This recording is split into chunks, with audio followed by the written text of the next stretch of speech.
Meu nome é Larissa Maciel, eu passei em segundo lugar no concurso do Tribunal Superior do Trabalho. Minha história começa em 2016 e logo aí comecei a buscar concurso porque era o que eu queria fazer. E aí eu não sabia de nada disso aqui, mas assim eu fui. Comecei a agir. E aí fui estudando e apareceu a oportunidade de concurso da Anvisa, que eu fui fazer, claro, eu queria muito passar, mas não consegui. Essa reprovação me abriu os olhos, porque eu vi que eu não estava fazendo algo correto. E ali eu tomei uma decisão. Eu disse, eu não vou fazer mais nada meia boca. Vou fazer do meu jeito, do jeito que eu estudo, vou aplicar, vou adaptar e vou vencer. Minhas dificuldades basicamente foram a questão de ansiedade, não a clínica, mas aquela pressão de estudar tudo. Eu via aquele monte de matéria e eu falava, eu não vou dar conta. Eu já estava estudando mais ou menos um ano, quando o GRAN Cursos Online começou a fazer mais parte da minha vida. Lá você tem a organização do cronograma, que ele faz automaticamente. Você tem quando assiste a aula, marca lá que você viu, você pode colocar uma anotação ali ao lado do vídeo. E aí eu usei muito PDF, que é a coisa que eu gosto. Eu gosto de ler, eu aprendo lendo. Isso vai facilitando, são essas pequenas ferramentas que ajudam na hora de estudar. E é até engraçado assim, porque eu não queria fazer o concurso TST para passar. Mas surgiu a oportunidade que ia ser perto da prova da Câmara Legislativa, que era o que eu queria. Só que o concurso da Câmara foi suspenso. E aí eu parei assim, olhei os dois editais, vi que dava para aproveitar o estudo. E aí eu só tinha 2 meses para a prova, eu falei, vou fazer o melhor aqui nesses 2 meses e vamos ver o que dá. E eu juro, eu achava que eu não ia passar. E aí depois da prova, quando eu corrigi, eu vi que eu tinha errado 8 questões. E eu... Nossa, não, né? Passei não. Aí, fevereiro do outro ano, quando ia sair o resultado, eu tava em casa de boa. E aí eu recebi uma mensagem do WhatsApp das minhas amigas, né? Dizendo assim, Larissa, você passou no concurso TST. Em segundo lugar. Aí eu falei, o quê? Não. Foi uma emoção, foi uma tremedeira. Eu tava digitando assim, meu nome. E aí quando eu vi, eu conferi as letras, era meu nome mesmo. Eu fui correndo pra sala, falei, mãe, passei. Eu chorando no ombro dela e foi incrível. Ela ligou pro meu pai. Eu tava tão feliz. O sentimento foi alívio,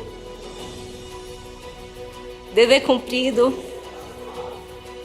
felicidade, gratidão, todas as coisas boas.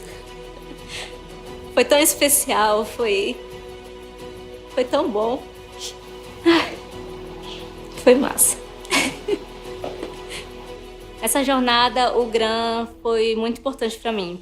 São de histórias de vida que te inspiram. Por exemplo, o professor Luiz Teles, ele falava muito de essa questão de motivação, de você não desistir, porque lá na frente tem algo para você, algo especial, algo que Deus preparou para você. E isso assim me marcou muito. Uma videoaula, ela é muito boa, completa, te ajuda, só que na videoaula, infelizmente, o professor não fala tudo. Então você precisa procurar outro meio. E foi nesse sentido que os PDFs do GRAN Cursos Online vieram para me ajudar a melhorar meu estudo, a complementar e me ajudar a chegar até aqui.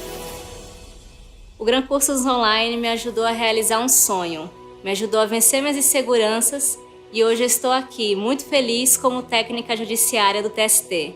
Meu nome é Larissa Maciel e eu fui aprovada em segundo lugar no concurso do Tribunal Superior do Trabalho. Eu sou GRAN e todo mundo pode.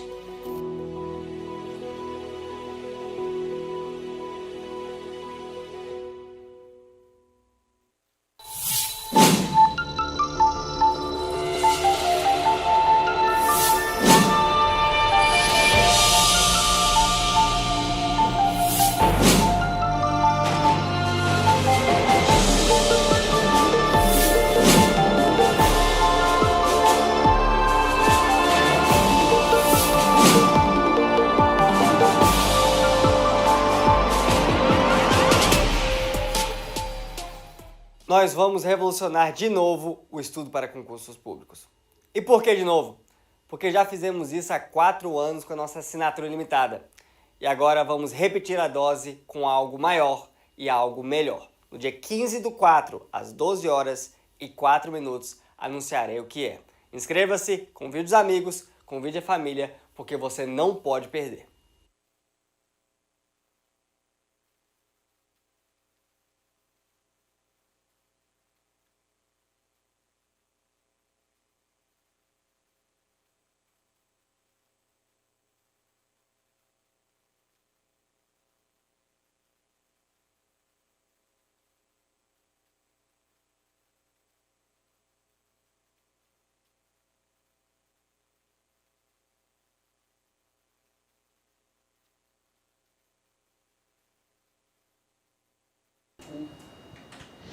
Olá pessoal, muito bom dia a todos que estão nos assistindo. Bem-vindos a mais um Só Administração.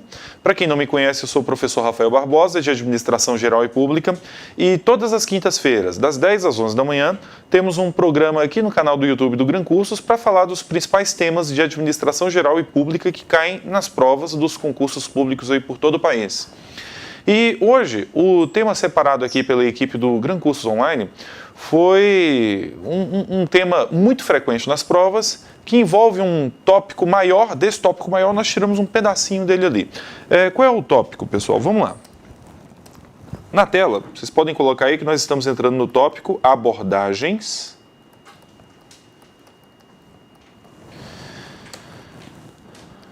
Abordagens da administração.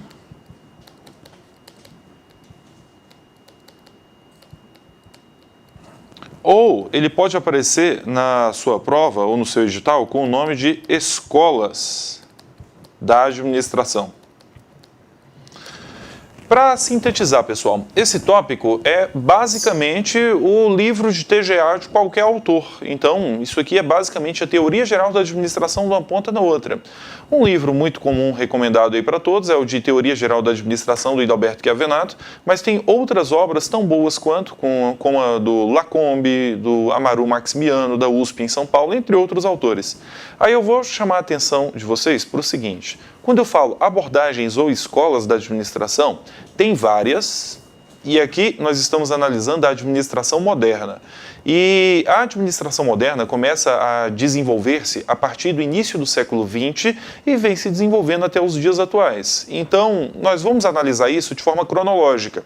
Logo, nós vamos voltar para o início do século XX e discutir a abordagem mais antiga da administração moderna, que é a abordagem clássica da administração. Então, entre as abordagens da administração, coloque aí a primeira que vamos discutir, que é o que vamos chamar de abordagem clássica da administração. Sendo que essa abordagem clássica da administração é do início do século XX. Ou seja, de 1900 para frente. E para entender o porquê surgiu uma abordagem da administração nesse período, temos que entender qual era o problema da época para as principais organizações. E à época, qual era o principal problema? Baixa produtividade, ineficiência, ausência de planejamento. Isso por quê? Vamos analisar. Se eu for discutir a origem da abordagem clássica da administração, eu deveria basicamente sintetizar da seguinte forma: ela surge em resposta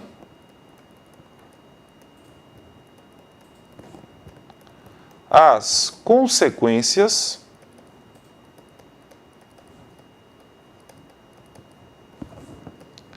da Revolução Industrial. Quando eu falo aqui para vocês consequências da Revolução Industrial, quais são as consequências negativas que fizeram com que surgisse no mundo a abordagem clássica da administração? Vamos lá. Uma consequência que eu posso destacar é o crescimento rápido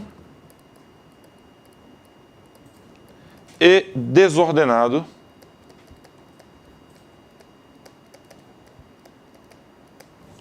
das organizações.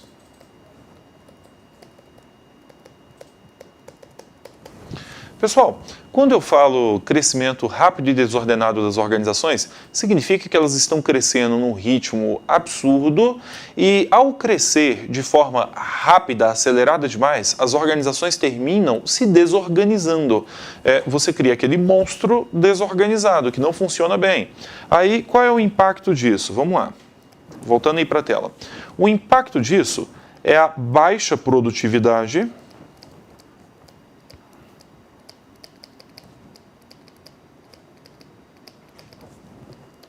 e ineficiência, consequentemente.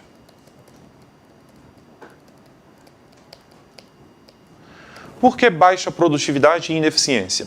Por mais que a organização cresça, se isso se der de forma desorganizada, logo eu posso afirmar que a organização vai baixar a sua produtividade, diminuir a sua eficiência, aumentando seus custos operacionais. Resumindo, não basta ser maior para ser mais produtivo e eficiente. Eu tenho que ser maior? Pode até ser que seja necessário expandir o tamanho da organização, mas é necessário fazer isso mantendo a produtividade em níveis altos e mantendo a empresa, a instituição organizada. Então, daqui a pouquinho a gente vai analisar isso aí com um exemplo prático. Além disso, por que houve um crescimento rápido e desordenado e a produtividade caiu tanto e gerou-se tanta ineficiência nas organizações no período? A resposta para isso aqui é simples. O que nós tínhamos nesse período? Muito improviso ao invés de planejamento e muito empirismo, muita tentativa e erro. Então, de forma simples, o que eu posso afirmar para vocês? Nas organizações aconteceu o seguinte no início do século XX. Suponha que isso aqui seja um plano cartesiano qualquer. Nesse plano cartesiano qualquer, eu vou colocar duas variáveis. Vou colocar aqui, de um lado, produtividade.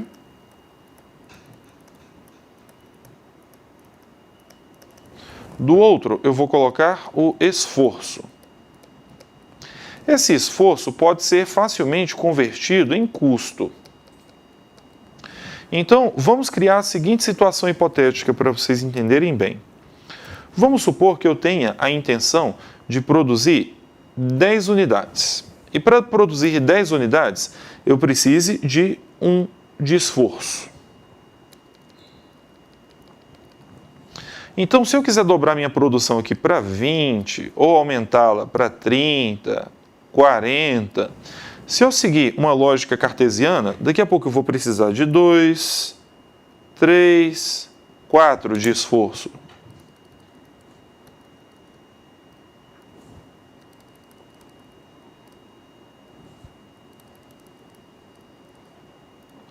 Aí o que temos que ter em mente? Isso aí resultaria em uma reta, que é essa reta aqui que eu vou colocar para vocês. Ó.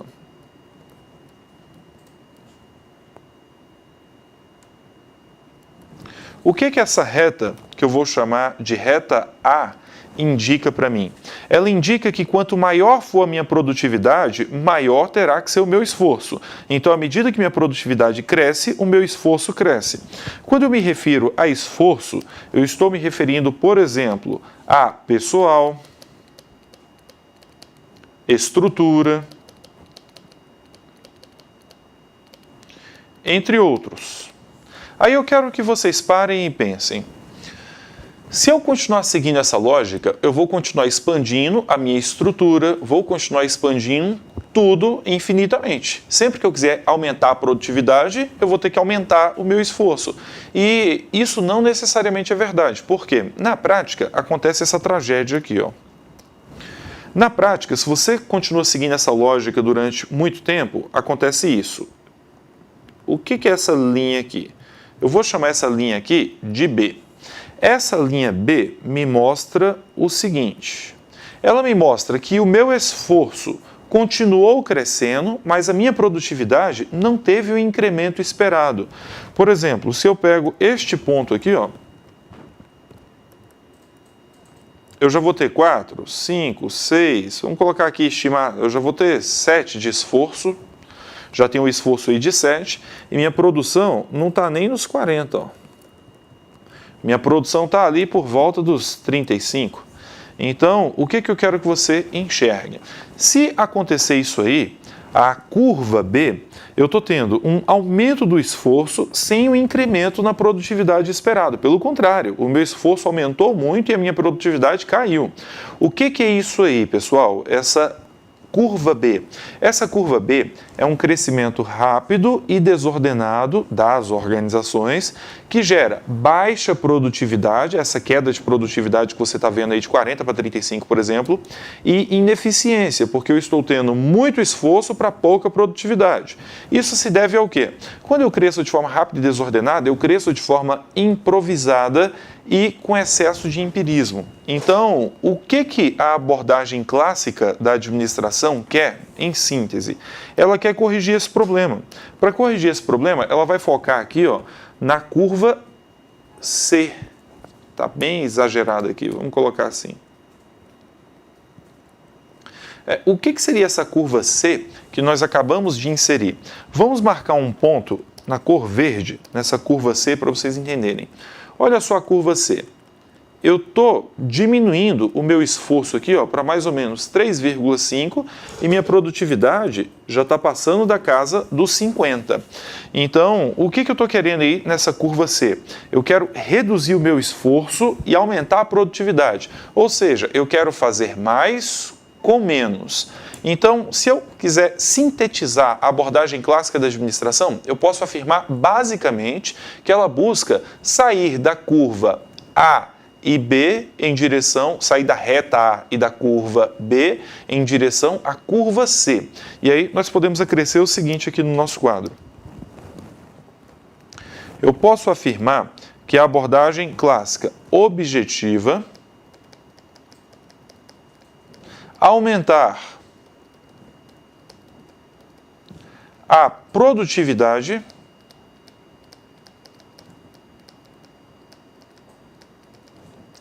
e eficiência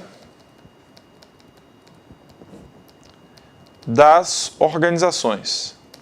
O que seria aumentar a produtividade e eficiência? Buscar a curva C, reduzir o esforço e aumentar a produtividade. Esse é o objetivo básico da abordagem clássica da administração, aumentar a produtividade e a eficiência das organizações. Só que aí nós temos um outro problema. Para aumentar essa produtividade e eficiência, eu vou ter que organizar aquilo que está desorganizado. Então vamos acrescentar aí, ó. A abordagem clássica, além de objetivar o aumento da produtividade e da eficiência, ela vai buscar a organização daquilo que está desorganizado e, para isso, ela vai substituir o improviso pelo planejamento e o empirismo pela ciência. Então, podemos acrescentar aqui o seguinte, ó.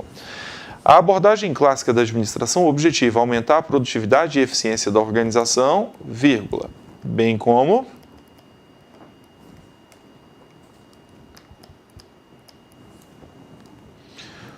substituir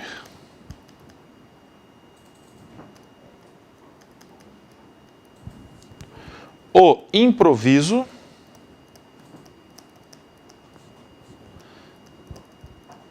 pelo planejamento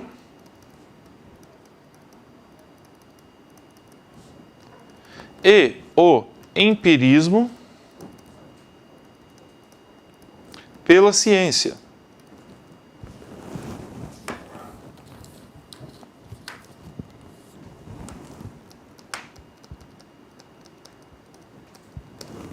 Aí eu gostaria que vocês enxergassem o seguinte nessa brincadeira. Toda vez que eu falar de abordagem clássica, quais são os seus objetivos? Aumentar a produtividade, aumentar a eficiência, organizar a empresa por meio de planejamento e metodologia científica. Então, em síntese, essa abordagem quer transformar a administração em uma ciência. E aí, para entender um pouquinho mais a respeito dessa abordagem, temos que saber que ela se desdobra em duas correntes teóricas, que é a corrente proposta por Frederick Taylor, Administração Científica, e a corrente do Henri Fayol, francês, que é chamada também de escola clássica. Então, vamos lá. A abordagem clássica da administração, vamos para outro slide aqui para a gente ganhar espaço. Vamos colocar aqui ao centro. A abordagem clássica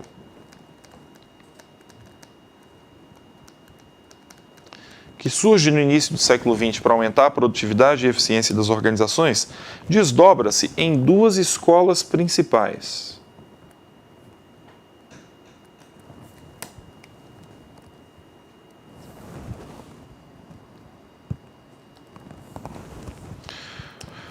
Nós temos a escola ou administração ou teoria científica. Então vamos colocar aqui a escola científica e a escola clássica. O que eu preciso que vocês tenham em mente aqui dessa brincadeira? A escola científica é aquela desenvolvida por Taylor. Então você coloca aqui, ó, a escola científica é a proposta por Taylor, ao passo que a escola clássica é aquela proposta por Henri Fayol. Aí um ponto importante, Taylor está nos Estados Unidos. Fayol, apesar de ter nascido onde hoje é a Turquia, é tido como francês pela maioria dos teóricos, curiosamente. Então ele está na França. Aí eu quero que você pare e pense. Um está na América, o outro está na França. Eles estão se comunicando? Não. Mas por que ambos fazem parte da abordagem clássica da administração? Porque o objetivo é o mesmo. O que se busca aqui com a abordagem clássica da administração? Se busca produtividade, eficiência, ciência, planejamento, entre outros pontos. Então, tanto Taylor quanto Fayol querem aumentar a produtividade e eficiência da organização por meio da adoção de métodos científicos e do planejamento. Agora, um se chama escola científica, o outro se chama escola clássica. Então, você precisa fixar isso aí. Aí eu quero que você pare e pense. Se ambas as escolas têm os mesmos objetivos, qual seria a distinção básica entre elas? E isso reside no seguinte: enquanto Taylor tem um enfoque mais analítico, o Fayol tem um enfoque mais abrangente. Então, nós vamos colocar aqui o seguinte: a escola científica proposta por Taylor tem ênfase nas tarefas e atividades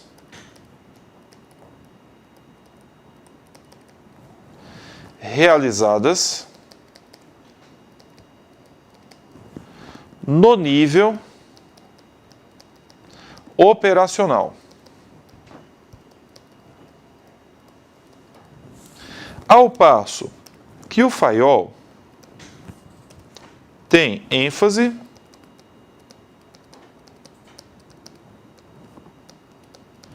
na organização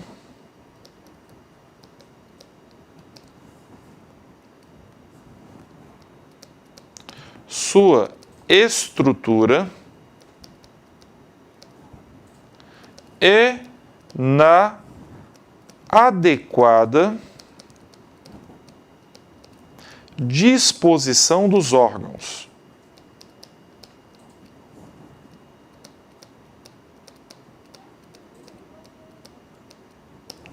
Então, vamos de novo.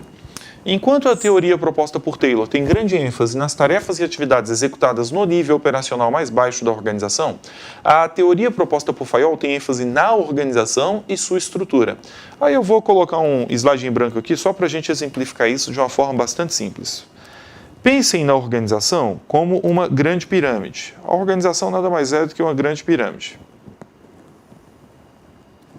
Eu quero que vocês mentalizem o seguinte: essa organização tem alguém lá no topo? Tem. Eu estou colocando aqui a cúpula da organização.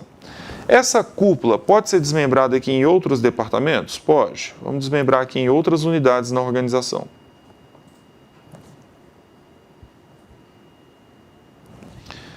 Aí você enxergue o seguinte: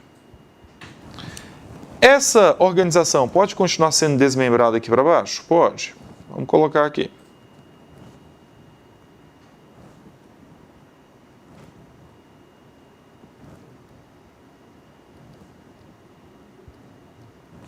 Quando você olha para esse gráfico aí, que é basicamente um organograma, o que você está vendo? A estrutura da empresa, os seus departamentos, a adequada disposição dos órgãos. Cada departamento desse aí é um órgão. Então, aqui você está visualizando a estrutura. Você está visualizando a disposição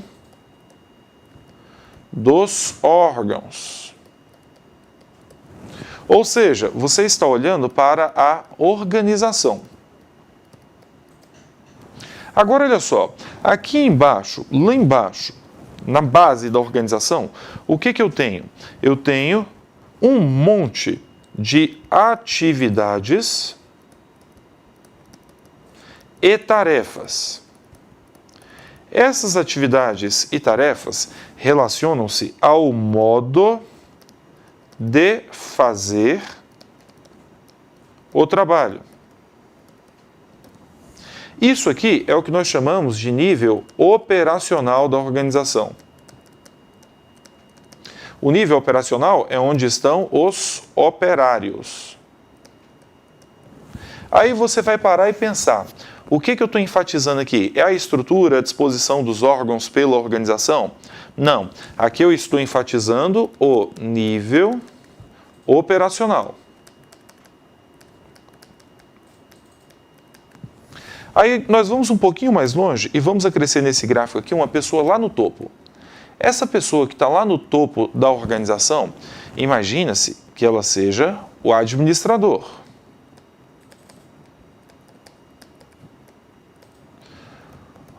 O administrador realiza as funções administrativas.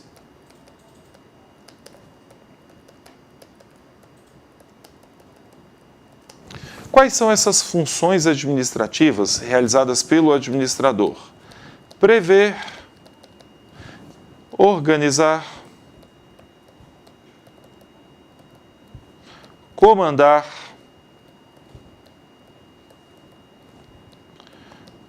coordenar e, por fim, controlar. Aí eu quero que vocês parem e pensem. Quem é que está aqui no topo da organização analisando isso? Analisando a organização, sua estrutura, entre outros aspectos. Esse autor aqui é o Henri Fayol. Então grava. Quem é que está lá no topo da organização olhando para tudo aí de cima? É o Henri Fayol. O Henri Fayol que é o cara da escola clássica. Agora, por outro lado, quem é o cara que está aqui na base olhando para o que os operários estão fazendo?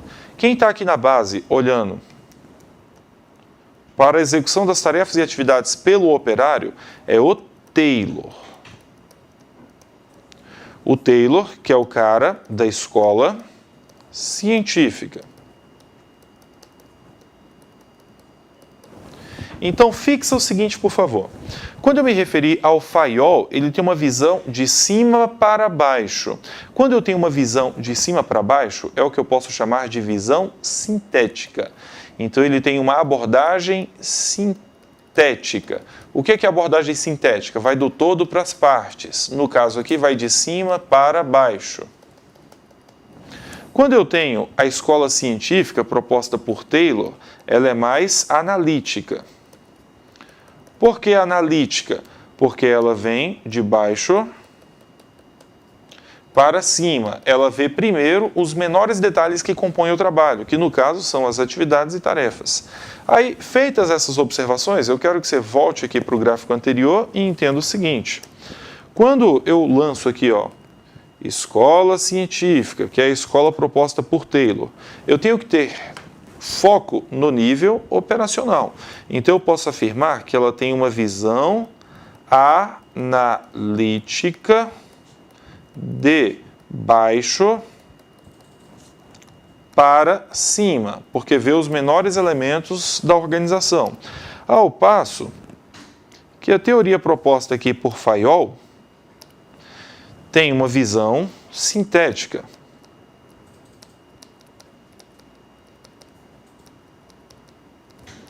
De cima para baixo. Aí daqui nós podemos tirar o seguinte: quais são as conclusões básicas desses autores? As conclusões básicas se resumem ao seguinte: a escola científica objetiva aumentar a produtividade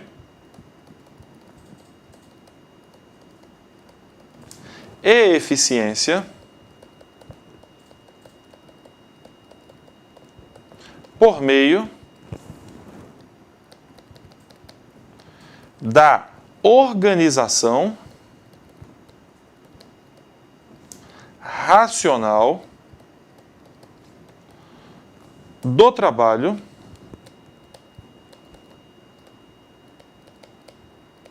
no nível operacional.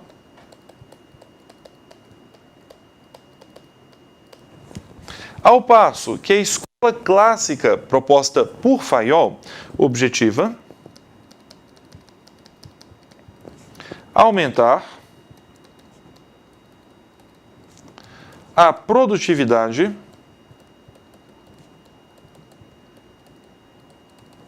e eficiência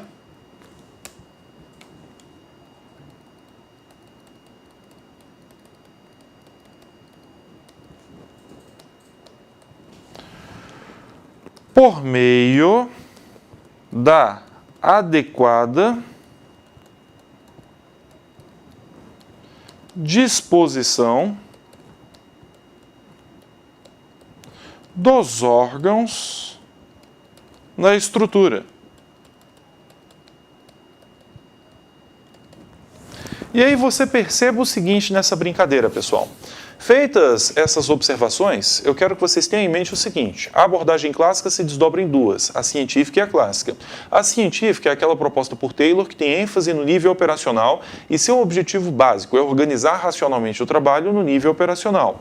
Já a escola clássica proposta por Fayol também tem como meta aumentar a produtividade e eficiência, só que ela quer fazer isso por meio da adequada disposição dos órgãos pela estrutura da empresa.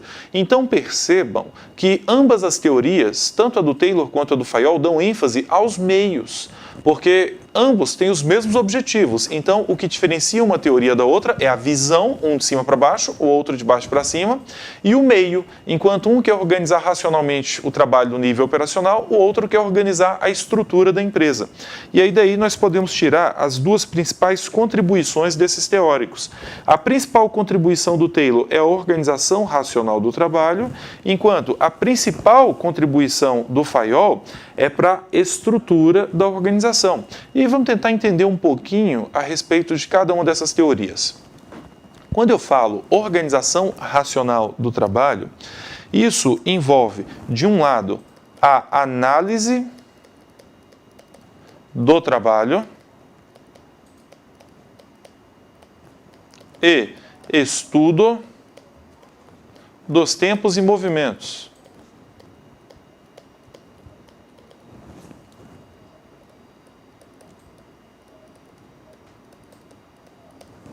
Pessoal, se eu tenho uma análise do trabalho, isso significa que eu vou pegar um trabalho executado, vou decompor ele em partes menores, entender e compreender cada uma dessas partes, aí eu vou analisar os movimentos necessários para executar cada uma das tarefas e atividades e racionalizá-los, ou seja, eliminar movimentos desnecessários, juntar movimentos, desenvolver ferramentas que permitam simplificar os movimentos. Então, em síntese, eu quero que o operário produza mais de forma inteligente, ou seja, produza mais se esforçando menos, porque com isso eu quero combater o desperdício do esforço humano. Aí, uma vez que eu fiz uma análise do trabalho e estudo dos tempos e movimentos, eu espero, ao final desse estudo, identificar qual o tempo padrão, que seria o melhor tempo para executar o trabalho, e quais são os movimentos elementares necessários para executar determinado trabalho. Com fundamento nisso, eu posso, por exemplo, criar um desenho de cargos e tarefas.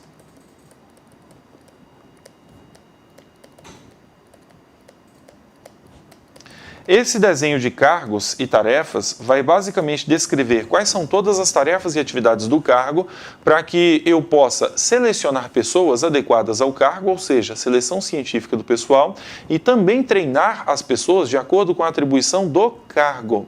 Aí eu quero que você pare e pense ainda no seguinte: e o que vai motivar o ser humano a trabalhar na visão do Taylor? Para Taylor, o que motiva o ser humano são fatores econômicos. Então, ele trata o ser humano como um homem econômico.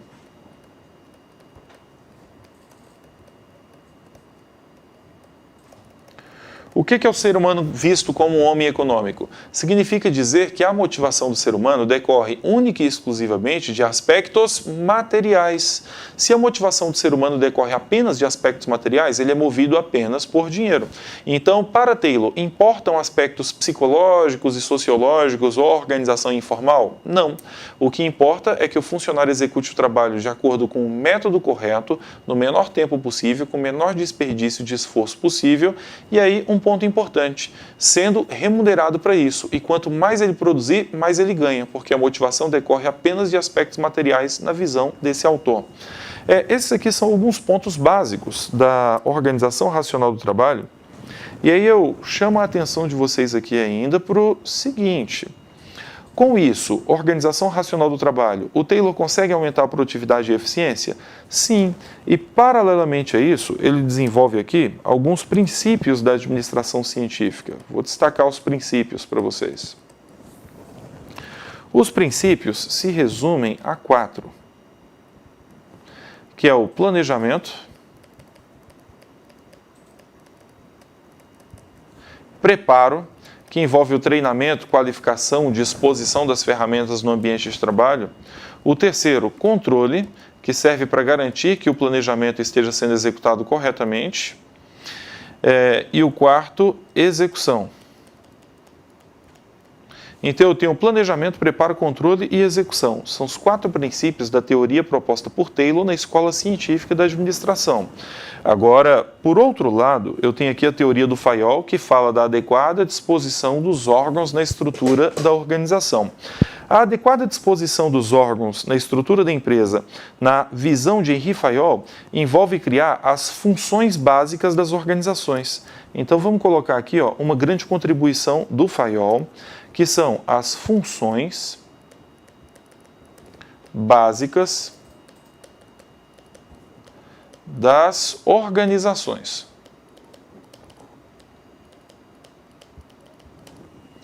Para esse autor, quais são as funções básicas das organizações? Vamos colocá-las aqui na cor preta. Uma delas é a função financeira, que é o coração da empresa. Outra é a função contábil, responsável por saber quanto foi produzido, quanto foi vendido, entre outros. Outra função fundamental na visão desse autor é a função técnica, que relaciona-se ao departamento de produção. A função comercial, que envolve compra, venda, disposição dos pontos de venda, entre outras. E a função segurança, que é responsável pela proteção de máquinas e instalações. Então, na visão do Fayol, essas aí são algumas das funções básicas das organizações. Aí eu vou colocá-las aqui em departamentos. E você vai começar a tratar cada uma dessas funções como se fosse um órgão. Ou seja, aqui eu estou falando do coração, rim, fígado, pâncreas. E se qualquer um dessas unidades, qualquer um desses órgãos parar, a organização como um todo entra em colapso. Isso aqui é a visão de Fayol no início do século XX, viu, pessoal? Aí você vai avançar aqui e enxergar o seguinte: acima de todas essas funções básicas das organizações, eu tenho uma que paira, que são as funções administrativas, que são basicamente o trabalho do administrador. Então eu tenho aqui as funções administrativas que pairam acima de todas as demais funções da organização. E aí você vai perceber o seguinte: as funções administrativas está junta ou separada das demais funções? A resposta é que está separada. Então nós podemos afirmar que Fayol é o cara que separa as funções administrativas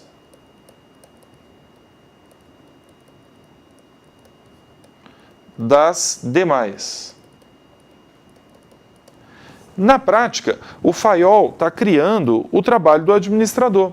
E qual vai ser o trabalho do administrador? O trabalho do administrador são as funções administrativas, que são as funções prever, organizar, comandar,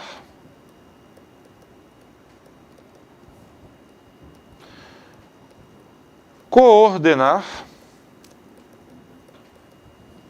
e, estamos sem espaço aqui, mas vamos dar um jeito, controlar.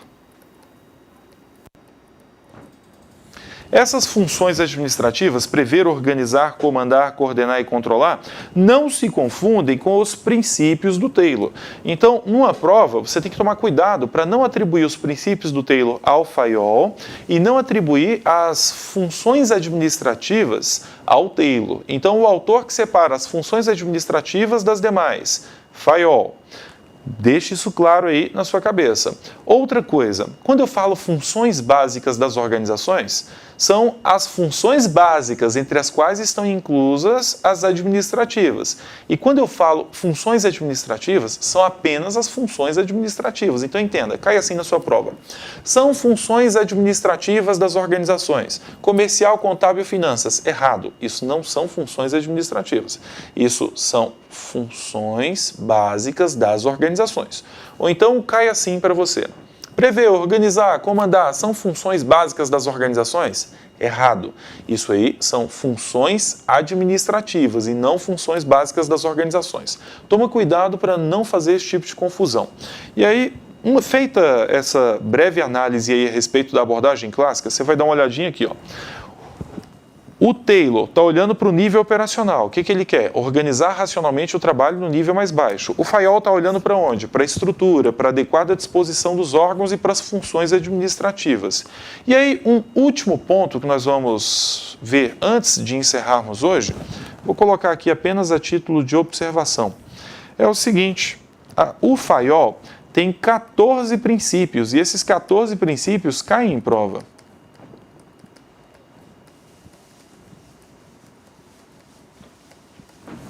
Então, se possível, eu gostaria que vocês anotassem aí quais são os 14 princípios de Fayol para caso eles apareçam em uma eventual prova que você for fazer.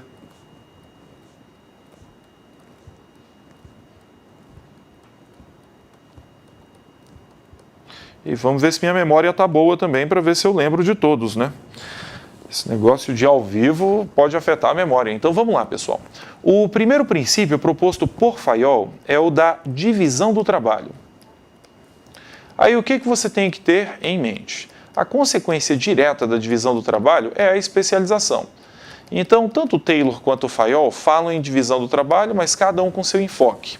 A divisão do trabalho na teoria do Fayol resulta, por exemplo, na criação do departamento comercial, contábil, financeiro, técnico, entre outros. Aí, feita essa observação a respeito da divisão do trabalho, que é um dos 14 princípios de Fayol, podemos colocar aqui como segundo princípio o da autoridade e responsabilidade, sendo que a autoridade é o poder de dar ordens e exigir o cumprimento delas, e responsabilidade é o dever de cumprir as ordens da autoridade. A partir do momento que eu distribuo autoridade e responsabilidade, eu estou dando origem ao que nós chamamos de hierarquia. Aí eu quero que você siga. O que garante que o de baixo vá respeitar o de cima? Aí entra o princípio da disciplina, que eu costumo sintetizar em aplicação de energia para garantir o cumprimento das ordens. Então, a disciplina é quando a autoridade exige que o subordinado cumpra a ordem por meio da disciplina.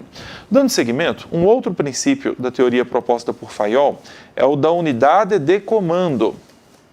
Sendo que o princípio da unidade de comando, pessoal, que é típico da estrutura linear, significa basicamente que cada subordinado recebe ordens de maneira única e exclusiva de apenas um único chefe. Agora, por que tamanha rigidez? Simples, o Fayol está vindo de um cenário no qual as organizações cresceram de forma rápida, acelerada e desordenada. Por isso, foi necessário à época reorganizar a estrutura. E para reorganizar a estrutura, Fayol buscou inspiração nas organizações militares, pegando princípios como autoridade, responsabilidade, disciplina e unidade de comando, de forma a permitir que cada subordinado receba ordens de forma única e exclusiva de apenas um único chefe. Dando seguimento, o quinto princípio da teoria proposta por esse autor é o da unidade de direção, sendo que unidade de direção significa que deve haver uma cabeça e um plano.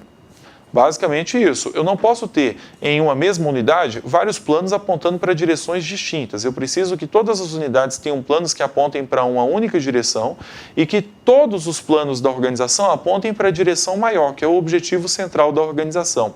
Agora, para que isso ocorra, é necessário que eu substitua o interesse do indivíduo pelo interesse da organização, porque se cada indivíduo focar em si próprio, a organização como um todo entra em colapso. Então, o sexto princípio, que eu diria que complementa o quinto, é a subordinação do interesse individual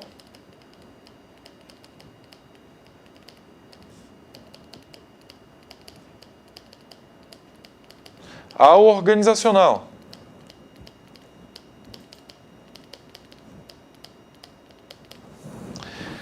Aí vocês vão perceber o seguinte, esses princípios são basicamente para organizar a estrutura da empresa e o Fayol não está buscando uma organização flexível, ele está buscando uma organização rígida, não precisa ter dúvida quanto a isso.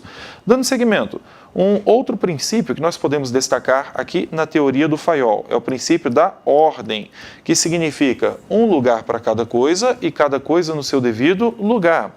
Além da ordem, nós podemos falar aqui em cadeia escalar, sendo que a cadeia escalar é basicamente a hierarquia da organização. E no caso, deixa eu voltar aqui, ó, a cadeia escalar, por exemplo, voltando aí na tela, nesse exemplo aí, são essas linhas retas e diretas aqui, ó, que levam a autoridade do topo até a base da organização. Isso é a cadeia escalar.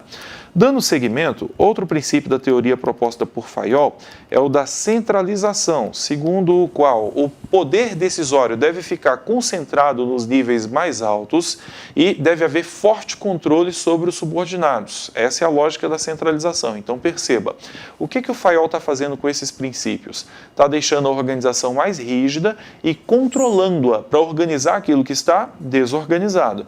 Dando seguimento, nós teremos ainda o princípio que eu vou chamar de remuneração do pessoal, que nada mais é do que uma alusão à figura do homem econômico. O ser humano trabalha porque precisa de dinheiro. Se ele trabalha porque precisa de dinheiro, eu tenho um homem econômico, ou seja, eu preciso remunerá-lo, ele só funciona com dinheiro. Dando seguimento, além da remuneração do pessoal, eu preciso buscar a equidade, que seria, por exemplo, pagar uma remuneração justa, dar um tratamento justo às pessoas. Quem produz mais, quem produz menos, ganha menos, por exemplo. Dando seguimento, para a gente estar chegando ao fim aqui, um outro princípio importante dessa teoria é a estabilidade do pessoal. Por que a estabilidade do pessoal? Se eu perder um funcionário, eu terei que contratar outro, treinar e desenvolvê-lo. Então a lógica é de que haja estabilidade do pessoal para evitar a perda de tempo treinando outras pessoas, porque isso derruba a produtividade e eficiência da organização. Aí você perceba que a preocupação não é o ser humano, a preocupação é manter a produtividade e eficiência em níveis altos. Tanto a teoria proposta por Taylor quanto por Fayol não tem foco no ser humano, mas sim na produtividade e eficiência da organização. Dando seguimento, o 13º princípio é o que eu vou chamar de iniciativa, que significa que os chefes devem formular planos e implementá-los. Entenda, os chefes, não é iniciativa por parte dos subordinados que estão sujeitos a um controle rigoroso, é iniciativa por parte das chefias. Dando seguimento, por fim, o 14º princípio é o espírito de equipe, que significa, pessoal, em síntese, que todos os órgãos da empresa, da organização, da instituição devem trabalhar como se fossem um em busca do objetivo maior. Aí eu quero que vocês parem e pensem. A teoria proposta por Taylor e a teoria proposta por Fayol se contrapõem, já que uma vem de baixo para cima e outra vem de cima para baixo? Não. Na realidade, elas se complementam, porque se eu adoto a teoria proposta por Fayol, eu consigo organizar a estrutura da empresa e definir claramente quais são as funções administrativas. E se eu usar a teoria proposta por Taylor, eu consigo organizar racionalmente o trabalho no nível operacional e, juntando as duas, eu conseguiria aumentar a produtividade e eficiência nas organizações. Agora, essa teoria tem críticas. Por quê? Ela enfatiza apenas os aspectos formais da organização, não olha para os aspectos informais, tem uma visão preconceituosa do ser humano, no sentido de que ele é motivado apenas por dinheiro e não enxergam, ambas as teorias, as mudanças que ocorrem no ambiente externo. Ambas são muito voltadas para aspectos internos. Bom, pessoal, essas aí são algumas observações que eu julgo serem importantes para aquele que está estudando para um concurso público no qual vai cair o tema abordagem clássica da administração. Eu espero que esse programa de quinta-feira esteja sendo útil para vocês e nas próximas aulas nós vamos continuar desenvolvendo as demais abordagens da administração. Com isso eu me despeço de vocês, daqui a pouco vai ter outra live aqui no estúdio do Gran Cursos, então fiquem aí no nosso canal para você acompanhar a próxima live. Deixo a todos um grande abraço e nós nos vemos de novo na próxima quinta-feira. Até mais, pessoal!